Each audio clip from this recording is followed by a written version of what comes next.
Hello दोस्तों, एक बार फिर स्वागत है आपका हमारे चैनल पर। मेरा नाम है वरुण और हम बात कर रहे हैं इतिहास की। इतिहास में बहुत सारा डिस्कशन हो गया और लगभग हम आजादी की कगार पर पहुंच चुके हैं। इन्हीं के साथ देखो यार, हमने क्रांतिकारी गतिविधियों की बात करी थी और इन्हीं क्रांतिकारी गतिविधियों में एक प्रमुख गतिविधि जिसको हमने अलग से डिस्कस करना था, सुभाष चंद्र बोस जी के बारे में और उनके द्वारा स्थापित जो INA है ना, इंडियन नेशनल आर्मी जो है, उस पर हमें डिस्कस करना है कैसे उन्होंने भारत की आज़ादी में सहयोग किया। ये बहुत ही ज़रूरी बात है या बहुत ही जानने योग्य बात है, इसीलिए इसको अलग से लेके हम आए हैं।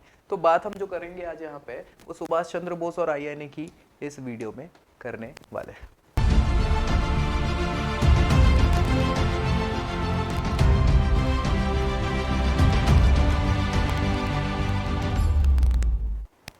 दोस्तों, नाम ही काफी है बोस का, है ना। आप सभी जानते हैं, मुझे लगता है जितने लोगों ने पढ़ा है आजादी या इतिहास के बारे में, थोड़ा सा भी उनको अनुभव है, नॉलेज है, तो वो सुभाष चंद्र बोस को जरूर जानते होंगे, है ना। उन्हीं की हम यहाँ बात कर रहे हैं। जनवरी 1897 में 1897 में उनका जन्म होता है, 23 तारीख को, और 1945 में वो मृत घोषित कर दिए जाते हैं। हालांकि ये आज तक कोई जान नहीं पाया कि सच में ऐसा हुआ है कि नहीं हुआ है। 18 अगस्त की बात है ये। चलिए हम डिस्कस कर लेते हैं। शुरुआत से पहले जीवन परिचय, फिर उनके द्वारा किए गए कार्यों की बात करेंगे। सुभाष चंद्र बोस इनका नाम हुआ करता है और प्यार से लोग बाग इनको नेताजी के नाम से जानते हैं। आप सभी भी नेताजी सुभाष चंद्र बोस ही कहते हैं। 23 जनवरी 1897 को कटक में, कटक जो है उड़ीसा में पड़ता है ना, याद रखिएगा। सो यहाँ इनका जन्म होता है। पिताजी जो है जानकीनाथ बोस हुआ करते थे, माताजी प्रभावती जी हुआ करती थी। धार्मिक महिला थे, पिताजी पुरुष भी, मतलब पिताजी भी धार्मिक पुरुष थे और महिला मतलब माता जो है वो भी धार्मिक महिला हुआ करती थी। इनकी पत्नी एमिली सिंकल से इनका विवाह होता है, हालांकि ये बहुत बाद में पता चलता है, जिससे एक बेटी भी हुई है, अनीता बोस, है ना। और भी यार, नागरिकता इनकी भारतीय हुआ करती थी। धर्म हिंदू धर्म को मानने वाले व्यक्ति हुआ करते थे नेताजी। आंदोलन की अगर हम बात करें तो भारतीय स्वतंत्रता संग्राम में इन्हें अपनी महत्वपूर्ण भूमिका निभाई है और पूरी की पूरी भारतीय जनता इनका कृतज्ञ है इनके कार्यों से, है ना। प्रेसिडेंसी कॉलेज में इन्होंने अपनी पढ़ाई स्टार्ट करी। स्कॉटिश चर्च कॉलेज में पढ़ते हैं। BA ऑनर्स इन्होंने किया हुआ था, कहां से, कैम्ब्रिज विश्वविद्यालय से। और 18 अगस्त 1945 को इनकी मृत्यु मानी जाती है। कहां पे, ताइवान में, जापान। 1920 में बोस ने इंडियन सिविल सर्विसेज, हालांकि वो उस समय तक इंपीरियल सिविल सर्विसेज कहलाती थी, इसकी परीक्षा भी उत्तीर्ण करी थी, लेकिन भैया इन्हें नहीं शामिल होना था, इन्हें जॉब छोड़ दी थी, है ना। तो भाई तभी से ये थोड़ा सा राजनीति में आ जाते हैं, स्वयंसेवक ये बन जाते हैं कांग्रेस में। शुरुआत में क्या है, देशबंधु चित्तरंजन दास, CR दास का नाम आपने सुना ही होगा, इनके संपर्क में ये आते हैं और संपर्क में आने के साथ ही उनके विश्वास पात्र और सहयोगी बन जाते हैं। ठीक है, तो बस चित्तरंजन दास भी अपने साथ लेके जाते हैं हर जगहों पे इनको बकायदा, है ना। सुभाष चंद्र बोस युवा प्रशिक्षक, क्योंकि भाई 1920 की बात चल रही है, उसमें आपने ICS निकाल के त्याग पत्र दे दिया। आपके घर वाले बड़े चिंतित थे कि यार ये क्या ही करेगा, इतना बड़ा इन्होंने एग्जाम निकाल लिया, इनको अंग्रेजी अफसर नहीं बनना है, अंग्रेजों की मदद नहीं करनी, क्योंकि भैया देश प्रेम भरा था यार, कहाँ अंग्रेजों की हम चाटुकारिता करते रहे, नहीं नहीं नहीं, त्याग पत्र दे दिया। तो बस अब भैया अच्छा खासा पढ़े थे, तो भाई प्रशिक्षक बन गए, युवा पत्रकार, बंगाल कांग्रेस के स्वयं सेवकों में इन्होंने अपना नाम लिखवा लिया। इनका नाम धीरे धीरे बढ़ता चला गया 1923 के आसपास, क्योंकि देखो यार, जब असहयोग आंदोलन हुआ था ना गांधी जी के समय, सपोर्ट कर रहे थे, लेकिन भैया वो जैसे ही उन्होंने बंद किया तो चित्तरंजन दास, मोतीलाल नेहरू ये लोग गुस्सा हो गए, खफा खफा हो गए।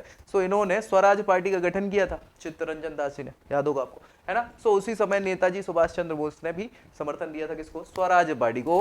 और 1923 में चित्तरंजन दास जब भैया क्या है, कलकत्ता नगर निगम के मेयर बन जाते हैं, कलकत्ता में नगर निगम के मेयर बन जाते हैं, तो वो सुभाष चंद्र बोस को भी निगम के मुख्य कार्यपालक अधिकारी, CEO, है ना, पद पर नियुक्त कर देता है। क्योंकि भैया ये बहुत ही प्रभावी व्यक्ति हुआ करते थे, दिमाग था, सब कुछ था, लेकिन कुछ समय बाद क्या होता, 25 अक्टूबर 1924 को कुछ गतिविधियां करते हुए पाए गए तो गिरफ्तार कर लिया गया और बर्मा भेज दिया गया। भाई अंग्रेज यही करते थे कि इनको निर्वासित कर देती थी, तो बर्मा के जेल में भेज देते हैं। कौन से जेल में, मांडले जेल में इनको भेज देते हैं।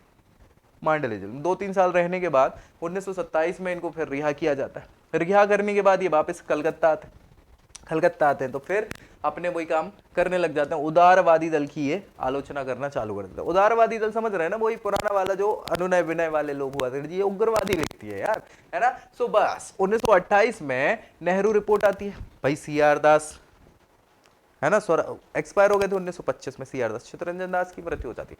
तो उनकी मृत्यु के बाद अब भी अकेले ही लड़ना है जो कर रहा है। तो नेहरू रिपोर्ट का विरोध करते हैं और अलग एक पार्टी बनाते हैं, इंडिपेंडेंस लीग। याद रखिएगा ये कब बनाते हैं, 1928 में। ये क्वेश्चन पूछ लिया जाता है, इंडिपेंडेंस लीग की स्थापना किसने करी, सुभाष चंद्र बोस ने। ठीक है भैया, 1928 में ही भारतीय राष्ट्रीय कांग्रेस के कलकत्ता अधिवेशन में नेहरू जी अध्यक्ष थे। उसमें विषय समिति में नेहरू रिपोर्ट के द्वारा जो अनुमोदित प्रादेशिक स्वायत्तता के प्रस्ताव पर इन्होंने विरोध करना चालू किया। किसने किसने, सुभाष चंद्र बोस ने। 1931 में गांधी इरविन जो समझौता हुआ था भैया, आप जानते ही, इस पे तो हम चर्चा कर भी चुके हैं कई बार। सुभाष चंद्र बोस ने भी व्यापक विरोध इसका किया था कि भैया गलत किया है, क्रांतिकारियों के साथ ऐसा नहीं होना चाहिए, गांधी जी अपने फायदे में लगे हुए।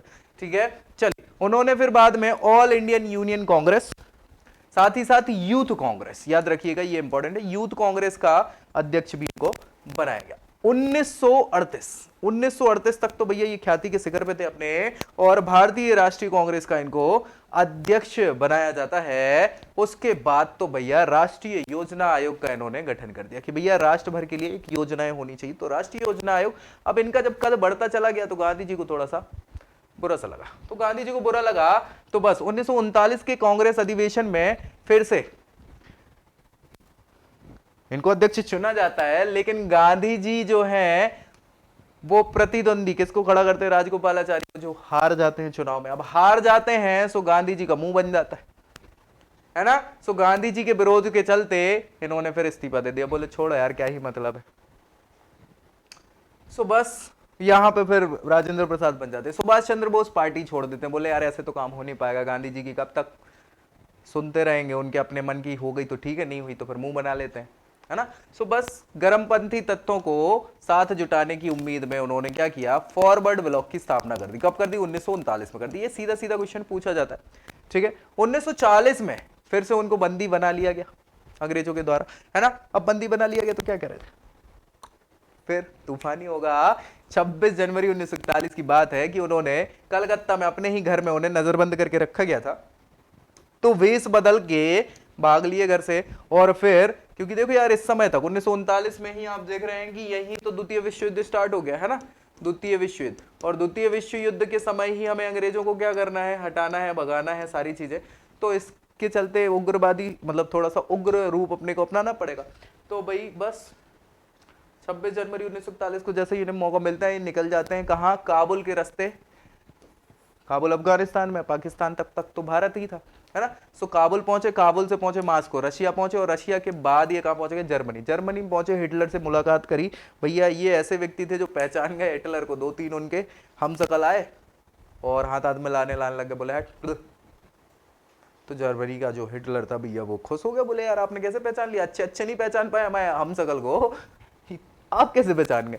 तो बस उन्होंने बताया कि भैया यार देखो यार, जिसको डरा के रखा है दुनिया भर को, वो भैया इतना बड़ा व्यक्ति है कि वो आके हाथ मिलाएगा, ऐसा होता है क्या, बिल्कुल नहीं होता है ना। ईगो की बात होती है, और जैसा आपके बारे में सुन रखा है वैसी तो हमें बिल्कुल नहीं लगी थी, इसलिए हम समझ गए कि आप नहीं हो। तो वो और प्रभावित होते हैं, बोले वाह चेहरा देख के पहचानने वाला व्यक्ति है, तो सपोर्ट कर देते हैं, है ना। और बस फिर वह जर्मनों के साथ जापानी लोग जर्मनी का सपोर्ट कर रहे थे उस विश्व युद्ध में। सो जापानी पनडुब्बियों और हवाई जहाज से वो कहां पहुंचे, 1943 में टोक्यो तक पहुंच जाते, टोक्यो जापान में, है ना। और वहां पे ही क्या करते हैं, जापानियों के प्रभाव से जो आस पड़ोस की जगह जीती थी जापानियों ने दक्षिण एशियाई क्षेत्रों में, सो वहां पे क्या है, 40,000 लोग लगभग, जिसमें स्त्री पुरुष सभी लोग थे, इनको प्रशिक्षित सेना का इन्होंने गठन शुरू कर दिया, 40,000 लोगों का। और वही सेना जो है फिर बाद में, अच्छा नेताजी के नाम से भी ये तभी विख्यात हो गए, सुभाष चंद्र बोस, है ना। इन्होंने भारत को स्वतंत्र कराने के उद्देश्य से 1943 को इन्हीं 40,000 जो लोग थे इनको ट्रेन करने के बाद आजाद हिंद सरकार की स्थापना की, और आजाद हिंद फौज इन 40,000 लोगों की बनाई। ठीक है, और इन्हीं लोगों ने क्या किया, अच्छा इन्होंने अपना एक राष्ट्र ध्वज भी बनाया था, जिसमें दहाड़ता हुआ बाघ चित्र बना हुआ था। आजाद हिंद फौज जो है रंगून अभी यांगून है, म्यांमार की राजधानी, ठीक है, वहां से थल मार्ग से मतलब रास्ते से, जमीन के रास्ते से क्या है, भारत की ओर बढ़ती है। और 18 मार्च को, कब, 1944 को कोहिमा, कोहिमा कहाँ है, नागालैंड की राजधानी, इम्फाल मणिपुर की राजधानी, है ना। सो इन क्षेत्रों में पहुंच जाती, लेकिन अंग्रेजों से लड़ाई होती है और फिर जापानी जो जहाज है वो पहुंच नहीं पाते मदद करने के लिए। तो जो भी टुकड़ी रहती है वो उन कठिन परिस्थितियों में लड़ाई करती है, अंग्रेजों को परेशान करती है बहुत सारा। ठीक है, ये सब होता है। जापानी वायुसेना से सहायता ना मिलने के कारण भीषण लड़ाई में भारतीय और जापानियों की मिलीजुली सेना क्या है, हार जाती है, उन्हें पीछे हटना पड़ता है। आजाद हिंद फौज के जो बचे हुए लोग थे वो बर्मा में ही, जो अभी म्यांमार कहलाता है, और बाद में हिंद चीन, मतलब इंडिया और चीन की बाउंड्री के आसपास मुक्ति वाहिनी सेना का नाम आपने सुना होगा, इसमें अपनी पहचान बनाए रखने में सफल रहती है। और इसी सेना ने 1943 से 1945 तक 2 सालों तक अंग्रेजी सेना को बिल्कुल भैया मजबूर कर दिया भारत छोड़ने में। ठीक है, और स्वतंत्रता प्रदान करने के विषय में सोचने पर मजबूर किया। 1943 से 45 तक आजाद हिंद सेना अंग्रेजों से युद्ध करती रही, कंटिन्यू, अलग अलग मोर्चों पे। ठीक है, और ब्रिटिश शासन को उन्होंने महसूस करा दिया कि भैया आप तो छोड़ना पड़ेगा, जरूरी है, जैसा वादा किया था। अरे भैया, सुभाष चंद्र बोस जब रंगून पहुंचे तो रंगून के जुबली हॉल में उन्होंने सीधी सीधी बात कही थी। क्या कहा था कि स्वतंत्रता क्या चाहती है, बलिदान चाहती है। बलिदान दो, तुम मुझे खून दो और मैं तुम्हें क्या दूंगा, आजादी दूंगा। तुम मुझे खून दो और मैं तुम्हें आजादी दूंगा। ये नारा किसका था, सुभाष चंद्र बोस का था। तो इस वाक्य के जवाब में जितने नौजवान थे उन्होंने कहा था कि हम अपना लहू बहा देंगे, बिल्कुल, है ना, और हमें आजादी तो चाहिए। तो भैया इन्होंने एक नारा और दिया था अपनी सेना को, किसको, इंडियन नेशनल आर्मी को, कि भैया दिल्ली चलो अब तो, है ना। तो दिल्ली चलो का नारा भी इनको ही दिया था। जय हिंद भी यही है जो बोलते थे, क्योंकि भारत की बात करते थे, जय हिंद, है ना। सो जय हिंद का नारा भी किसने दिया था, सुभाष चंद्र बोस ने अभिवादन किया था, जय हिंद, है ना। सो वही जय हिंद। गांधी जी को राष्ट्रपिता भी इन्होंने बोल दिया था, है ना, और नेताजी, गांधी जी ने बोल दिया था कि भैया आप तो नेता हो गए, है ना। सो नेताजी की उपाधि इनके द्वारा दी गई थी। यही सारी चीजें रही हैं इनके संक्षिप्त जीवन परिचय में। बाकी तो देखो यार, इतना बड़ा नहीं हूं कि मैं इनके बारे में हर कुछ बयान कर पाऊं। इंडियन नेशनल आर्मी की हम बात कर लेते हैं। इंडियन नेशनल आर्मी जो इनके द्वारा गठित की गई थी, मतलब अध्यक्षता की गई थी इसका, इन्होंने क्या किया था, नेतृत्व किया था। तो शुरुआत जो है इंडियन नेशनल आर्मी की अगर बात करें तो 1942 में होती है। कब की, 1942 की बात है। और ये 28 से 30 मार्च 1942 को टोक्यो जापान में, टोक्यो जापान में रह रहे जो भारतीय हैं, उन भारतीय लोगों में रास बिहारी बोस का नाम आपने सुना होगा। इनका किस्सा अलग है, कभी हम इस पर भी डिस्कस करेंगे। तो इन्होंने Indian national army, INA, Azad Hind फौज जिसको बोला जाता है, के गठन पर विचार के लिए एक सम्मेलन टोक्यो में बुलाया था। और उसमें देखो यार क्या था कि बहुत सारे जवान थे जो भारतीय सेना के लोग थे, जिन्हें निर्वासित कर दिया गया था। तो वो लोग रह रहे थे अलग अलग जगहों पर, उनको ही इकट्ठा किया था। ये सैनिक थे पुराने वाले। सो इसमें कैप्टन थे मोहन सिंह, कैप्टन मोहन सिंह। इनके दिमाग में सबसे पहले ये आया था कि ऐसी सेना होनी चाहिए। रास बिहारी बोस और निरंजन सिंह गिल, इन्हीं लोगों के सहयोग से इंडियन नेशनल आर्मी का गठन किया गया था। आजाद हिंद फौज की स्थापना का विचार मोहन सिंह के दिमाग में सबसे पहले आया था, कैप्टन मोहन। ठीक है, इसी बीच में विदेशों में रह रहे जितने भी भारतीय हैं उन लोगों के लिए इंडियन इंडिपेंडेंस लीग की स्थापना करी थी। और पहला सम्मेलन 1942 में जून में हुआ था। कहां पे, बैंकॉक में हो गया था।